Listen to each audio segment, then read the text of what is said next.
in a state known for thousands of miles of coastline with sugar-fine sand beaches and endless days of sunshine, attracting millions of visitors from around the world every year.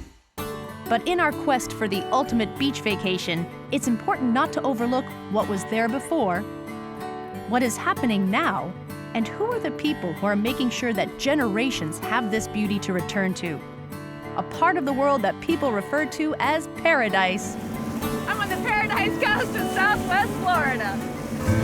Woo! Hi, I'm Samantha Brown, and I have been traveling the globe for 25 years. Here's a great episode of my Emmy Award-winning travel series, Places to Love. Like and subscribe to join me on my adventures. Let's go.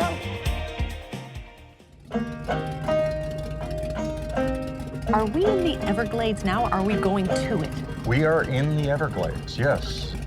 I'm in the state of Florida, Southwest Florida to be exact, here to explore the charming beach cities of Naples and Marco Island, but also the incredible natural sanctuaries of Big Cypress and the Everglades. When you're visiting Florida, it's about being in the sun and getting on the beach. How many visitors actually make it to the Everglades, and what do you think it is that they expect? They think of the Everglades as sawgrass, airboats, and alligators. Okay. Yeah, but the Everglades is so much more than that. The Everglades is a river of grass. It's a river. It's a river that starts out at Kissimmee, and the water flows south from there. A drop of rain that falls in the Kissimmee area takes a year to get here. So it's a very shallow, very slow-flowing river, 100 miles wide, 100 miles long. So where are we going now? We are headed toward Pavilion Key. This is Florida before there were people living in Florida. Florida has the #1 amount of boat registrations in the entire country. And how many boats do you see? One, and we're on it. That's right, and that's the definition of wilderness. Pavilion Key is one of Dan's favorite islands, and we kayaked onto a beach where the shells were the size of small dogs. And this was inhabited centuries ago by the Calusa Indians. They ate fish, oysters, clams, whelks, conch. And what we're seeing here on this beach here is remnants of their meals. Wow. The last time I saw a shell this big, it has a price tag on it. A pretty hefty price tag, I'm sure. And here they are. Yeah, look at that shell. Isn't that amazing? Wait, it does not look real to me. It's definitely real. Wow. I've been coming here for 20 years. I have never seen Florida and you don't like this. see big cruise ships, you don't see big sailboats. And the reason is it stays shallow for miles. So as a result, the only boats that ply these waters are small boats. This is a piece of Calusa Indian pottery. Oh. What an amazing thing it is to hold something like this. Yeah. And you don't know who the last person that held that was. Was it a Calusa Indian 500 years ago, 2,000 years ago? You don't know. And this is one of the reasons that Everglades National Park protects the shells, the animals, the plants, and the objects that you would find within the park. And that is really what makes the Everglades completely unique from other parks when it was formed, when it was established as a national park. It was to protect everything here. Right, to protect the nature and to protect the history of the islands. In Southwest Florida, there's always an opportunity to get on the beach. Paradise Coast has 30 miles of beach, and most would argue that I'm walking on the most amazing stretch of it. This is Naples Beach, and if you like sugar fine white sand, well then this beach has 7 miles of it for you. And it's right along the waters of the Gulf of Mexico. But what I love about this beach, and what I think makes it so far different than any other I've been to, is that every avenue in the city of Naples actually ends in a public access point. So right now, because of the time of day, you have people coming from their work, from their shops, coming out of their residences, and they're all coming here to see one thing, the sunset. This is the heart and soul of Naples. But when the sun does go down, All of Naples kicks off the sand and heads into town for its great selection of shops, bars, galleries, and restaurants.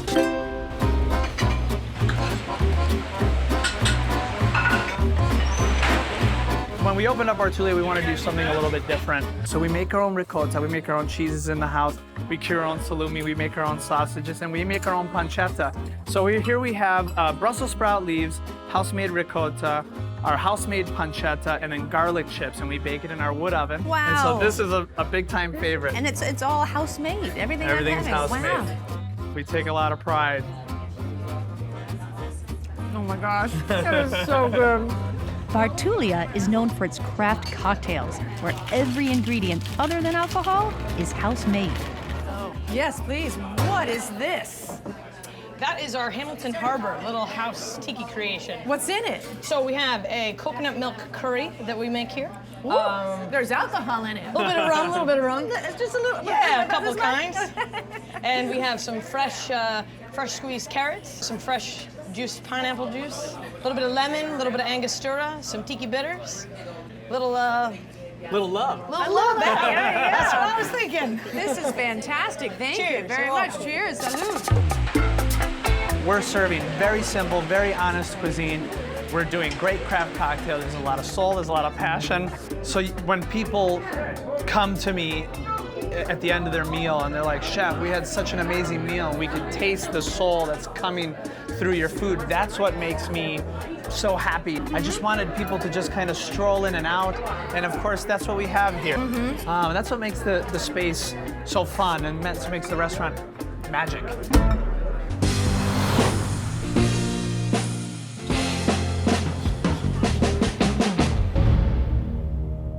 When I first started coming to Florida, and I would see the signs, you know, caution, Florida Yes. panther, I just thought, there are no panthers in Florida. I mean, that to me just seems so, like that's a myth. Yeah. And because I was like, it's just cops trying to get us to slow down. Yeah. So how do you have a panther? Well, Athena in particular, her mother was radio collared and she had a litter of cubs, so they were keeping an eye on it. And then they noticed that her mother took the other 3 siblings away and left Athena behind. So we picked her up.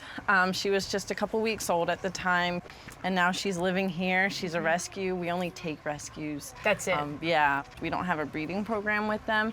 We want to make sure that we have, you know, if we need another rescue to come in, we have the room for them. How endangered is the Florida panther? Pretty endangered. There's around 200 maybe, and that's all in South Florida.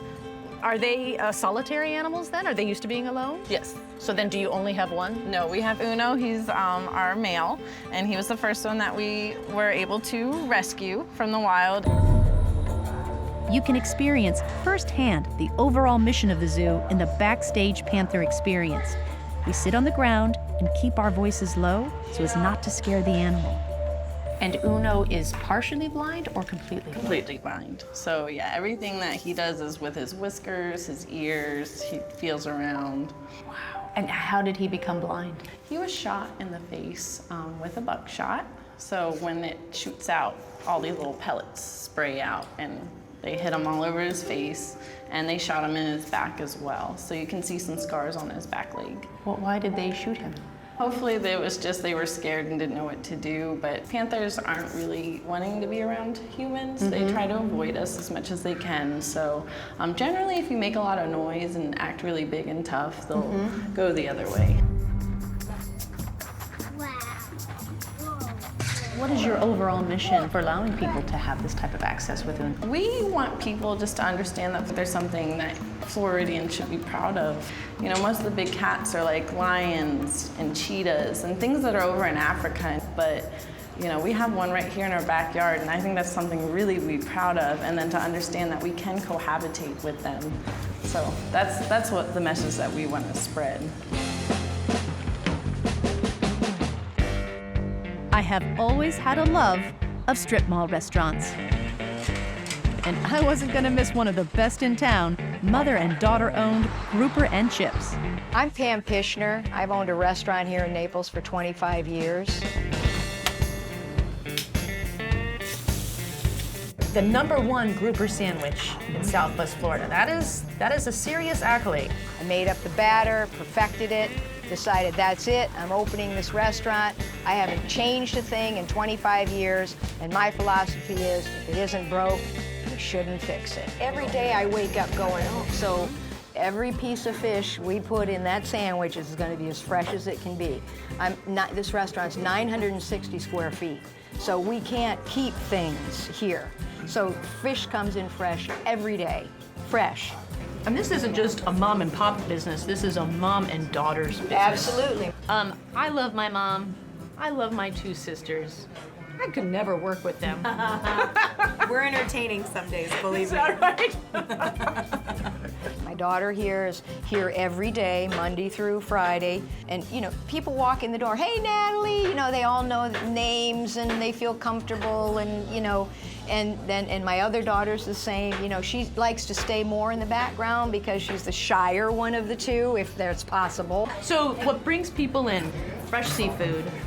Fantastic prices, by the way. I mean, now eating seafood is a luxury. Yes, it can be prohibitively expensive. Right. But you're not, you're accessible. Pam's head cook has been with her for 18 years, and her employees are like family to her. I employ 16 people. That's something I'm proud of, you know. I'm also humbled by the fact that they stayed with me this long. So they're the backbone of this business. I could not do it without them. You know, I get choked up just thinking about it because they're everything to me. I majored in home economics, which is like an obsolete degree now. But hey, I learned a lot about home management, you know, cooking and keeping a budget. And so that's where I attribute my business sense to. That and grace of God, you know. My local people here are the ones that sustain me when we don't have lines out the door. I see. Okay. And so there's a low season There's here. a low season here, and it's long. And so during the high season, that's when, okay, I'm doing volume, I'm making money, so I'm socking it away to get through the slower times. And you have a really great grouper sandwich. Yes, and you got a great sandwich. Southwest Florida is all about being laid back and enjoying life. I've come to the beach version of a jazz club where 3 nights a week the music is live, local, and original. I'm Christina Ortega. And I'm Taylor Fredberg. And we are a part of the band The Woodwork. The Woodwork plays regularly at the Oyster Society on Marco Island, and they're part of a small but growing group of local musicians playing original music. Our music is a combination of folk, indie, and jazz. And a little swing. Mother Earth's calling me on, 'cause I can't stay anymore. Lead the way to where I'm going, 'cause I can't stay, I have to face the things I've done. Your name, The Woodwork, it's pretty interesting. Where does that come from? It came from the idiom out of the woodwork, which is kind of a focus on the spark of creation, like, you know, where songs just kind of come out of nowhere. Also, I think like the saying too is like the mystery behind things too, like out of the woodwork, like not knowing, you know, where it's coming from, and that's kind of how we create. It just comes out of us. When I blow, I hear call me on, whispering our walls taking place on our home. Give it space, but now we've gone way too far. What about where you live inspires you? For me, it's the water, I would say. It's like, it can be incredibly beautiful and serene, while at the same time can be chaotic and powerful. I feel like a lot of our metaphor and everything is tied into water, and I think it's from living next to it, you know? Music in Southwest Florida, it's sort of like in a beach shack with a corrugated, you know, roof, and it's like a Jimmy Buffett cover band. But this, where we are, and your music is just completely in opposite of that. When we met and I heard her voice, it had a very like distinct kind of a jazzy feel, and so it inspired me to try out those that playing style, and it just kind of steamrolled into that, and it just kind of came out of nowhere. Yeah. Out of the woodwork. Yeah. I was waiting for that. I don't know what's to come. Pretty place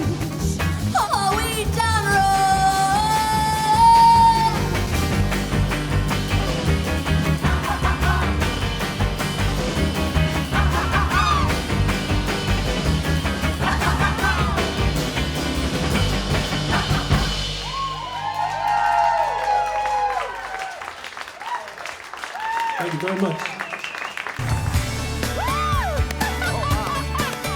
And this is the other performance on Marco Island that has people standing and clapping. That's awesome! I'm actually helping a study of wild dolphins right now, a part of a Southwest Florida initiative known as the 10,000 Island Dolphin Project. Look at you! Oh. The 10,000 Island Dolphin Project is an attempt to document the population of bottlenose dolphins that are resident to this area. Okay. When we encounter a dolphin, we'll photograph the dorsal fin. Their dorsal fins accumulate nicks and bites and scratches, Okay. and then they become identifiable by them.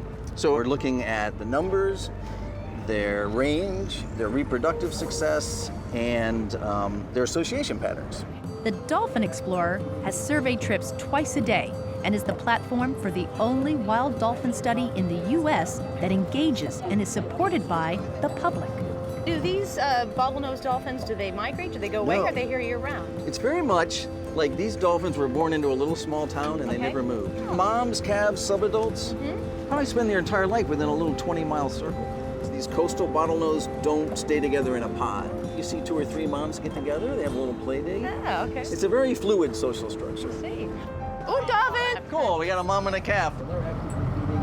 The mom's name is Sydney. Okay. And the little guy's name is Nemo. Oh, coming over to say hi.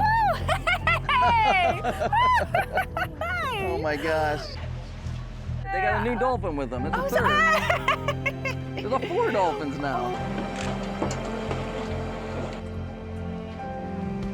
Are you ready to get to work? Oh, yeah, yeah. All right, you already know they're adult females, so that narrows down the catalog search. Okay. So just be in the adult female section. Oh, wait, okay. Oh. So it has a clip, a little nick out of Okay, it. be That's more of it. halfway. Yeah, that's Okay, halfway. that's halfway. And we just saw Wyatt, who was born in 2016. Oh, okay. So that's the mom, and Yeah. Wyatt is the baby. We just record the location, the GPS coordinates, the depth, the tide, the water temperature, how many they were there, and their behavior. And that's it. Today, I've helped make sure Sydney, her son Nemo, and their friends were all looking good. And they certainly made my day. Whether on water or on land, Southwest Florida has a natural beauty that can be underappreciated. But there is one man who has made it his life work to change that. I'm Clyde Butcher, sitting in probably the most beautiful spot in the world here in Big Cypress. I've been a photographer for about 55 years. When you get into Florida, the beauty is primeval, and it engulfs you.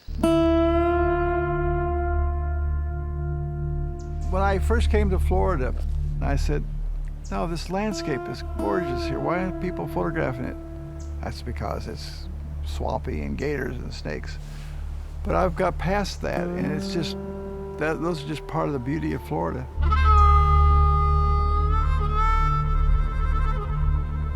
Have you ever encountered any sort of dangerous animals back there? I had an occasion to meet a 12-footer back here.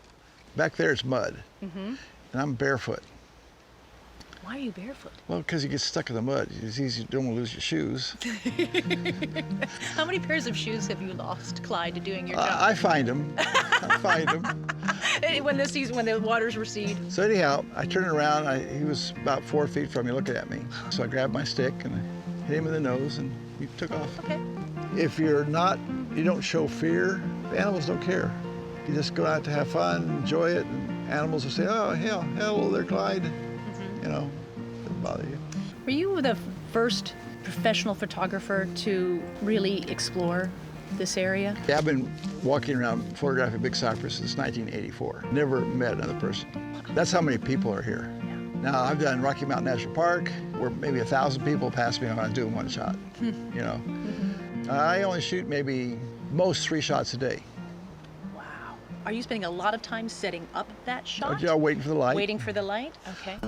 Clyde's gallery is located in the middle of the Tamiami Trail, a location that may seem odd until you see what's behind it. Not only can you visit your gallery, but you can also visit your world. 50 miles from civilization, 2 couples came in and they said, isn't this a strange place to have a gallery? And it's become, I think, one of the #1 destinations in Collier County. Your gallery? Yeah, and the backyard.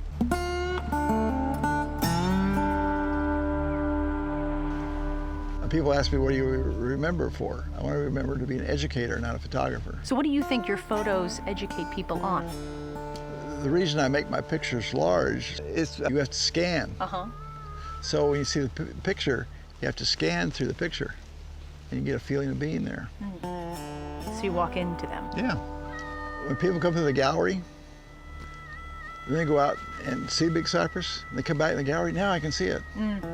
So it helps them see when they leave the gallery and get into the woods. Because actually we do have a few boardwalks now and a few paths that people can use. I don't think many people love the idea of walking through sort of swampland. Am I the only one who has a little bit of trepidation about this? No, most people have to overcome that fear of alligators and snakes coming and meeting them on their walk. Oh, are we gonna be meeting alligators and snakes? We could, okay. But... Wow. Isn't I mean, it this beautiful? just seems ancient to me. It's primeval. Yes. Okay, I see an alligator. Is that an alligator or a crocodile? Nope, that's an alligator. Okay. There's actually two in there. How do you know? I only see one, and that means where's the other one? Dry down period, they're always seeking water, so they're gonna stay close to the water. Okay. All right, let's keep going. You got it. So there's no water here now. Is that because of the season? Once we start getting our summer rains, the swamp will fill up. You can see the water line right on the trees. So you do this this guide in water as well? We do it year-round. Yes, we do. I mean, it is definitely a different world in here, and you are showing people that world. Yes. What are people most amazed about when they get a chance to come back to a place that seems so forbidding to us? If you can get people to stop for 5 minutes and just be quiet and embrace nature, then I've done a very good job. 5 minutes and counting, let's go.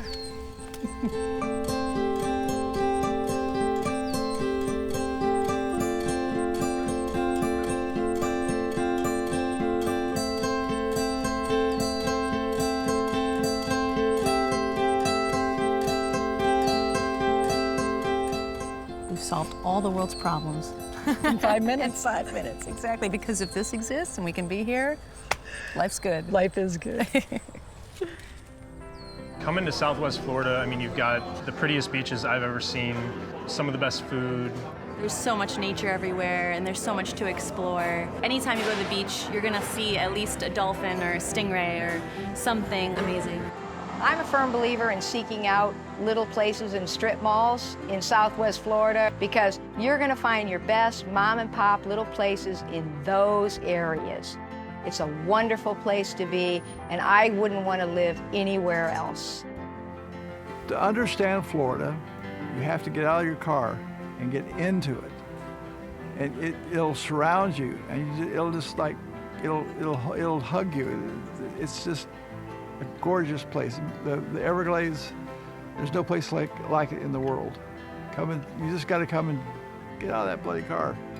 When you can walk on a secluded beach that reveals a natural beauty you didn't know existed, when you are allowed to take part in an effort to protect and preserve exceptional wildlife, when you can enjoy a great local spot, live music, a handcrafted tiki cocktail, and still make it in time to watch a masterpiece, that is when we share a love of travel.